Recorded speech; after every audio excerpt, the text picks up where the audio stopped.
Alright, in this video we are going to see how you can establish a communication between CODESYS software and Machine Simulator using this OPC UA communication. And for that you have to expose the tags in your code so that it will be connected with your Machine Simulator using this driver. Let's see how you can do that. So first of all, I have selected a simple application from this Machine Simulator, which is a conveyor along with a pallet. The pallet travels in forward and reverse direction.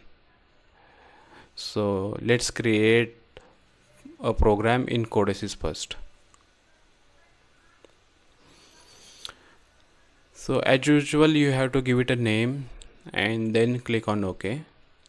Then after that you have to select a PLC programming language. That would be ladder language.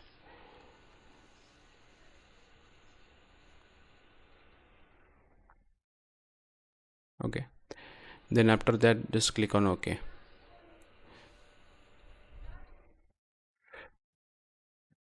It will take little bit time. Okay, now just drag and drop switch along with the set coil.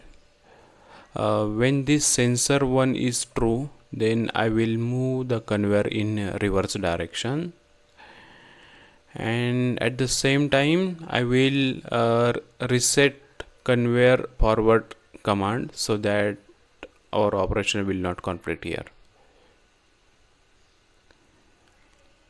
Then just click enter, then again drag and drop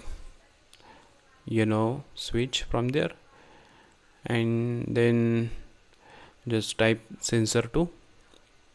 So when sensor 2 is true, I will just reset conveyor reverse command and set conveyor forward command first.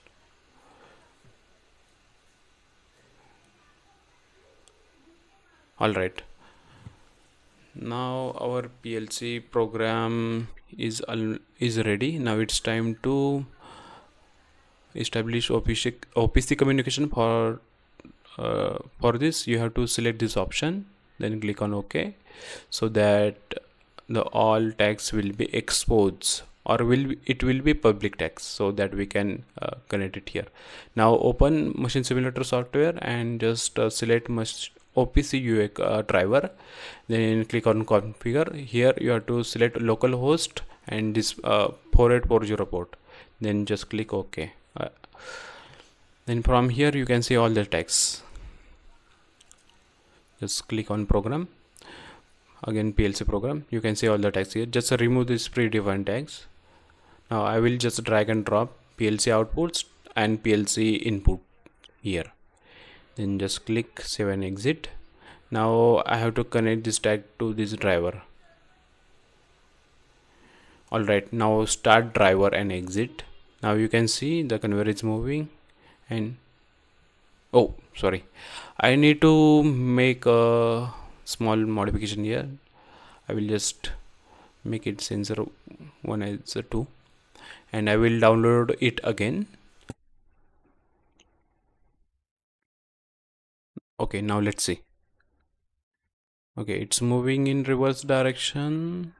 Okay, now coming back again.